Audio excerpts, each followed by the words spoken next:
बातमीपत्राला आता सुरुवात करूयात। अमेरिकेनं इराणच्या अणुकेंद्रांवर हल्ला केला असून त्यानंतर मध्य पूर्वेतील परिस्थिती आणखीनच स्फोटक झाली आहे। अशातच इराणनं एक मोठी घोषणा केलेली आहे। इराणच्या संसदेनं धोरणात्मक दृष्टिकोनातून अत्यंत महत्त्वाच्या होर्मुझ खाडी बंद करण्याचा प्रस्ताव मंजूर केलाय।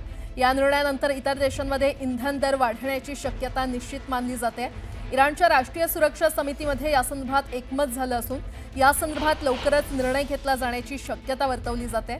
होर्मुझ खाडी मार्गावरून जगातील जवळपास 1/3 तेल वाहतूक होते आणि त्यामुळे हा निर्णय झाल्यास इंधन दरवाढीचा विस्फोट होऊ शकतो आणि याचा थेट फटका भारतीय अर्थव्यवस्थेला बसण्याची भीती आहे।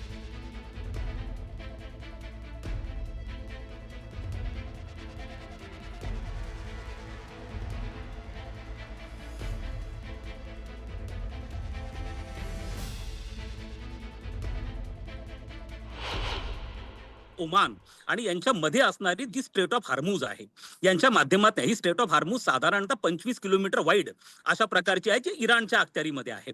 त्यामुळे त्याच्यावरती निर्बंध आणल्यानंतर काय होतं, बेसिकली एकतर अस्थिरता। याच्यामध्ये दुसरा प्रकार असा आहे की हुतीसारखा जो येमेन मधला गट आहे तो एखाद्या ऑइल टँकरवरती अटॅक करतो, त्यामुळे एक प्रकारची अस्थिरता निर्माण होते। लक्षात घ्या, जेव्हा अस्थिरता निर्माण होते तेव्हा इन्शुरन्सची कॉस्ट वाढते, त्यामुळे यांना प्रत्येक ऑइल टँकरचा इन्शुरन्स केला जातो।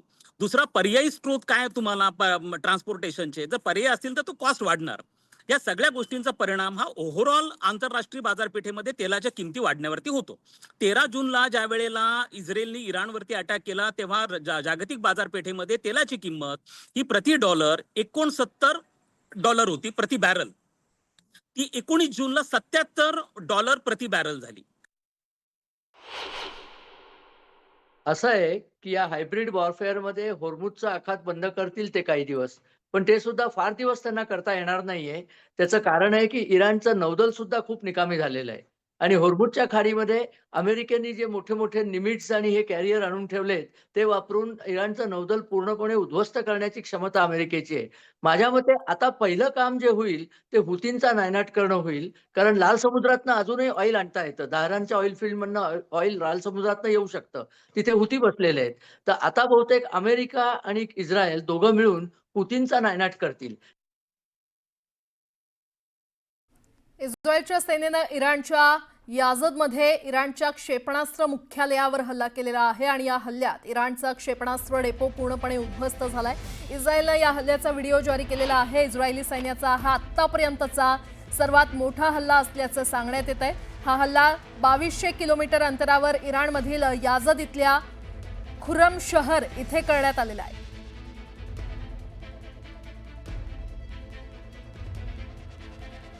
आणि इराणनं अमेरिकेला आता उघडपणे धमकी दिलेली आहे। प्रत्येक शहरातील अमेरिकन नागरिक आणि सैनिक आणि इराणच्या टार्गेटवर असतील अशी धमकी इराणनं दिली आहे।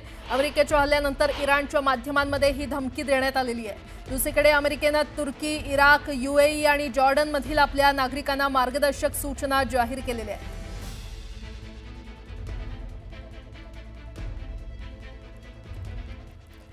इराणवर हल्ला केल्यानंतर अमेरिकेचे राष्ट्राध्यक्ष डोनाल्ड ट्रम्प यांचं मोठं विधान आता समोर आलंय।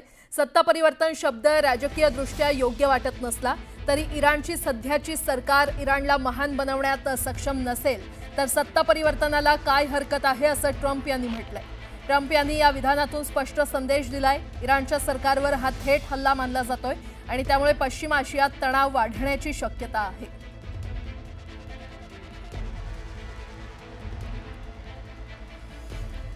इराणच्या अणुऊर्जा केंद्रावरील हल्ल्यानंतर इराणचा सर्वोच्च नेता खोमेनी यांनी अमेरिकेला एक मोठा इशारा दिलाय। खेळ अजून संपलेला नाहीये असा इशारा खोमेनी यांचे सल्लागार अली शामखानी यांनी दिलाय। हल्ल्यानंतरही आमच्याकडे संसाधनं आहेत असं त्यांनी म्हटलेलं आहे। इराणकडे समृद्ध युरेनियम आणि स्थानिक विशेषज्ञता आणि राजकीय इच्छाशक्ती असल्याचं सांगत त्यांनी प्रत्युत्तराचा इशारा दिलेला आहे।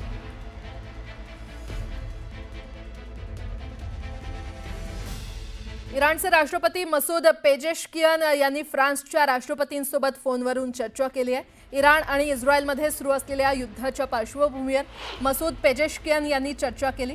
इस्रायलकडून करण्यात येत असलेले परमाणु हल्ले आम्ही सहन करू शकत नाही असं यावेळी पेजेशकियान यांनी फ्रान्सच्या राष्ट्रपतींसोबत फोनवर बोलताना स्पष्ट केलं। इस्रायल इराण युद्धावर IRGCशी संबंधित फास्ट न्यूज या एजन्सीनं मोठा दावा केलाय. इराणनं इस्रायल विरुद्धच्या युद्धासाठी 2 ते 6 महिन्यांची तयारी केली असा दावा फास्ट न्यूजनं केलाय. या रिपोर्टनंतर हे युद्ध दीर्घकाळ चालणार असल्याचं स्पष्ट झालेलं आहे.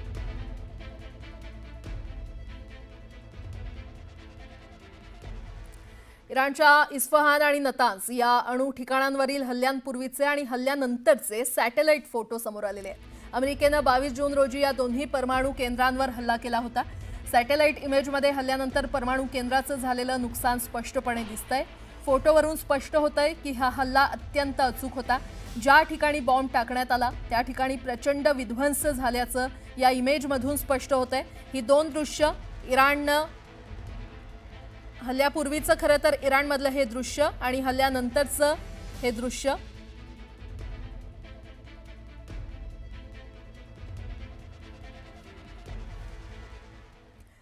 आणि आता पुढची बातमी पाहूयात. इराणच्या अणु केंद्रांवरील हल्ल्याचे आणखी काही फोटो समोर आलेले आहेत. अणुतळांवर 6 खड्डे पडल्याचं दिसून येत आहे. हे खड्डे क्षेपणास्त्र हल्ल्यामुळे पडले असल्याचा दावा करण्यात आलाय. हल्ल्याच्या ठिकाणी राखेचा थर देखील साचलेला दिसतोय.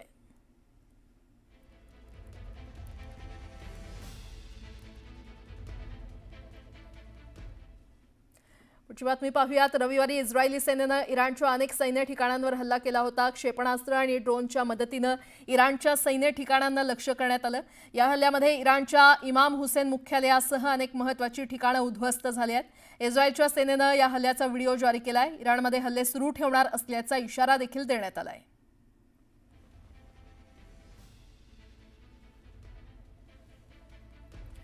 इस्रायलला इराण पूर्ण क्षमतेनं उत्तर देत आहे. इराण आणि इस्रायलमध्ये संघर्ष आणखीनच पेटलाय. इस्रायलकडून करण्यात येत असलेल्या हल्ल्याला इराण देखील पूर्ण क्षमतेनं प्रत्युत्तर देत आहे. इराणनं ऑपरेशनच्या अंतर्गत इस्रायलच्या ताब्यात असलेल्या ठिकाणांवर मिसाईल हल्ला केलाय. इराणनं इस्रायलवर तब्बल 20 मिसाईलचा वापर करून हल्ला केलेला आहे. दरम्यान इराणकडून करण्यात आलेला हा हल्ला आतापर्यंतचा सर्वात तीव्र हल्ला असल्याचं बोललं जात आहे.